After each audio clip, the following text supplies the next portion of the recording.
انبیاء کی اس سیریز میں آج ہم بیان کرنے والے ہیں حضرت ابراہیم علیہ السلام کی مراجعت یعنی واپسی کا واقعہ۔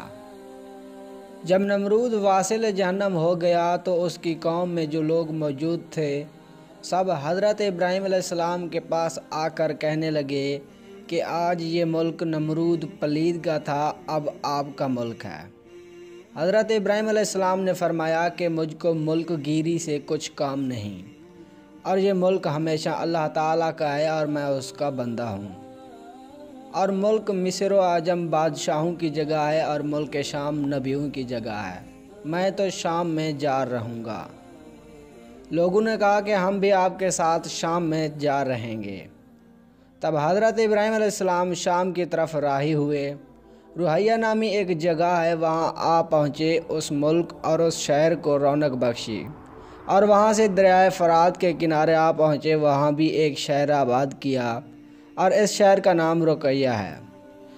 پھر وہاں سے حلب میں تشریف لائے، اور وجہ تسمیہ حلب کی یہ ہے کہ شب کو وہاں سے دودھ دہا کرتے تھے، اور وہاں سے حلب احمر میں آئے، اور پھر وہاں سے عین میں آئے کہ جہاں کے بادشاہ نے حضرت حاجرہ کو دیا تھا، اور وہ بادشاہ حضرت ابراہیم علیہ السلام کے پاس آیا اور دین اسلام سے مشرف ہوا۔ اور پھر جو بھی حضرت ابراہیم علیہ السلام کی ملاقات کو آتے وہ دین اسلام سے مشرف ہوتے۔ وہاں چند روز قیام کے بعد حضرت ابراہیم علیہ السلام اپنی زوجہ محترمہ کے ساتھ دمشق میں آ گئے، اور وہاں اسی دین اسلام کا طریقہ و اطوار لوگوں کو بتایا، اور بہت سے لوگ مشرف با اسلام ہوئے۔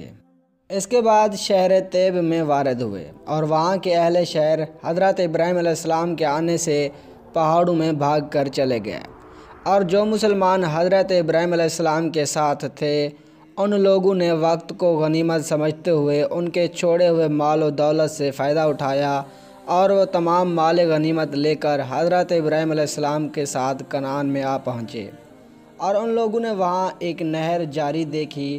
حضرت ابراہیم علیہ السلام نے فرمایا کہ اس کا پانی 7 جگہوں میں جا کر گرتا ہے، لیکن یہاں کے آدمی مرتکب فعل بدردیف ہیں، بعض مرد کے ساتھ مرد اور عورت کے ساتھ عورت فعل بد کرتے ہیں، اور راہزنی کر کے لوگوں سے مال چھین لیتے ہیں، اور یہ لوگ ساری عمر اسی فعل بدر پر رہے اور پھر مر گئے۔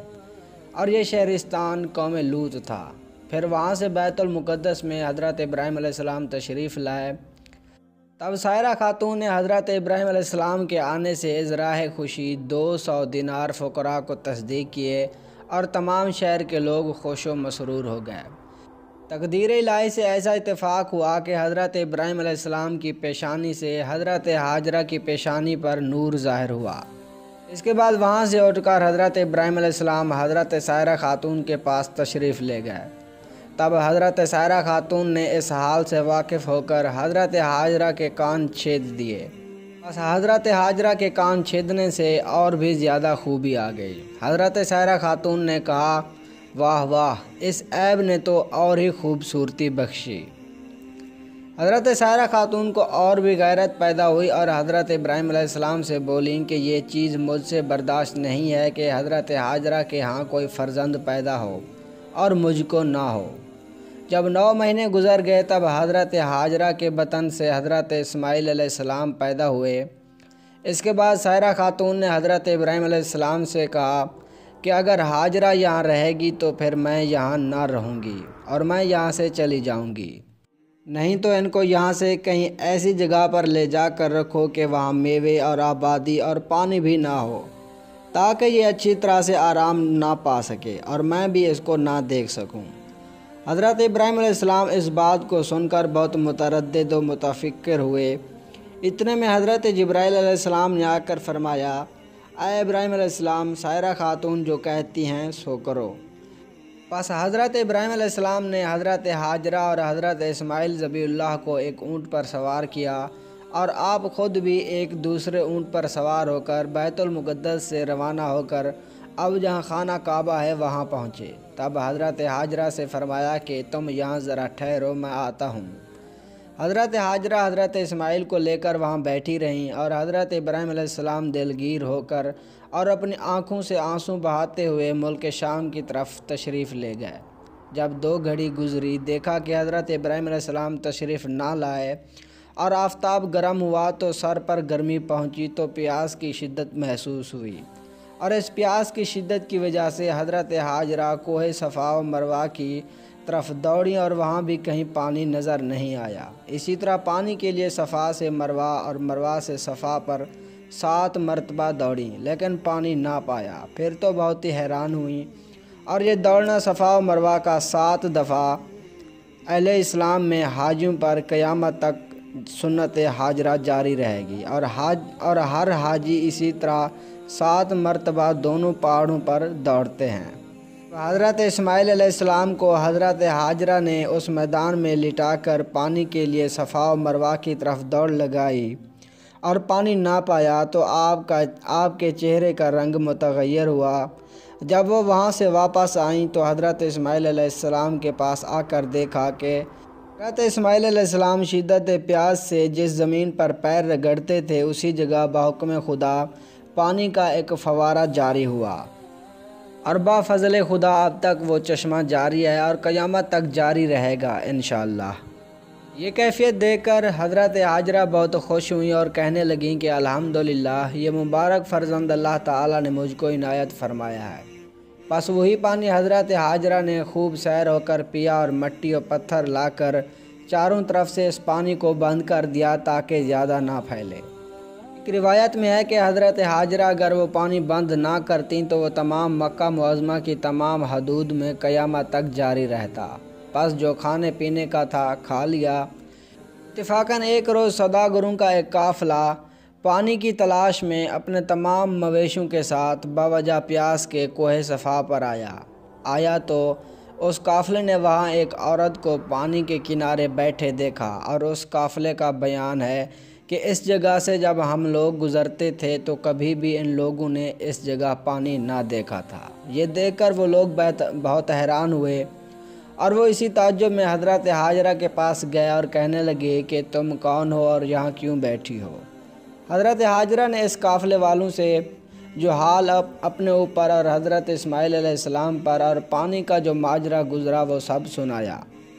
یہ سن کر وہ لوگ کہنے لگے کہ اگر اجازت ہو تو ہم لوگ آپ کے پاس اپنی بود و باش اختیار کریں اور پانی کے عوض آپ کو ہر سال عشر دیں گے تاکہ ہم کو یہ پانی حلال ہو۔ حضرت ہاجرہ نے فرمایا ٹھیک ہے۔ تب وہ لوگ وہاں آئے اور اپنے اپنے خیمے نصب کیے اور اونٹوں اور بکریوں کو چراہ گاہ میں چھوڑ دیا۔ بہت دنوں تک وہ لوگ وہیں رہے۔ اس عرصے میں حضرت اسماعیل علیہ السلام بالغ ہوئے اور حضرت ہاجرہ پشم بن کر اپنی گزر اوقات کرتی تھیں۔ اسی طرح ایک مدت گزر گئی۔ ایک روز حضرت ابراہیم خلیل اللہ کو حضرت ہاجرہ اور حضرت اسماعیل علیہ السلام کے دیکھنے کی آرزو ہوئی، اور وہ اپنے دل میں کہنے لگے کہ خدا جانے وہ دونوں کس حال میں ہوں گے۔ تب حضرت سائرہ خاتون سے حضرت ابراہیم علیہ السلام نے اجازت مانگی تو حضرت سائرہ خاتون نے فوراً اجازت دے دی اور حضرت ابراہیم علیہ السلام سے عہد لیا کہ آپ وہاں پر سواری سے نہ اترنا اور جلد ہی دیکھ کر وہاں سے چلے آنا۔ یہ عہد کر کے حضرت ابراہیم علیہ السلام نے بیت المقدس سے روانہ ہو کر بیاباں کی راہ لی۔ مکہ میں پہنچے تو وہاں قوم عرب کو دیکھا کہ اونٹ بکریاں چراتے ہیں، اور کسی کو دیکھا بیٹھے ہوئے تو کوئی چلتا پھرتا ہے، اور حضرت ابراہیم علیہ السلام کو کسی نے نہ پہچانا۔ اگر حضرت ہاجرہ دور سے دیکھ کر بغرض استقبال آگے بڑھیں اور ان کو نہایت ادب و احترام سے رہائش پر لائیں، لیکن حضرت ابراہیم علیہ السلام نے اپنے عہد کا خیال کر کے اونٹ پر سے زمین پر پاؤں نہ رکھا۔ حضرت ہاجرہ نے حضرت اسماعیل علیہ السلام کو بلا کر فرمایا کہ دیکھو یہ آپ کے والد آئے ہیں۔ حضرت اسماعیل علیہ السلام نے اپنے والد محترم کو دیکھ کر بہت زیادہ خوش ہوئے، اور اس وقت حضرت اسماعیل علیہ السلام کچھ بڑے ہو گئے تھے۔ حضرت ہاجرہ نے حضرت ابراہیم علیہ السلام سے بالاصرار فرمایا کہ آپ سواری سے اتریے تاکہ آپ کے ہاتھ پاؤں دھلوا دوں۔ حضرت ابراہیم علیہ السلام نے کہا کہ چلتے وقت حضرت سائرہ خاتون نے مجھ سے عہد لیا کہ اپنی سواری سے نہ اترنا۔ یہ سن کر حضرت ہاجرہ نے ایک پتھر لا دیا اور اس پر پاؤں رکھ کر دھلوایا، اور اسی طرح دونوں پاؤں دھلوایا اور اچھی طرح سے ہاتھ پاؤں دھلا دیے، اور جس پتھر پر حضرت ابراہیم علیہ السلام نے پاؤں رکھا تھا وہ اب مقام خلائق کا مصلی ہے۔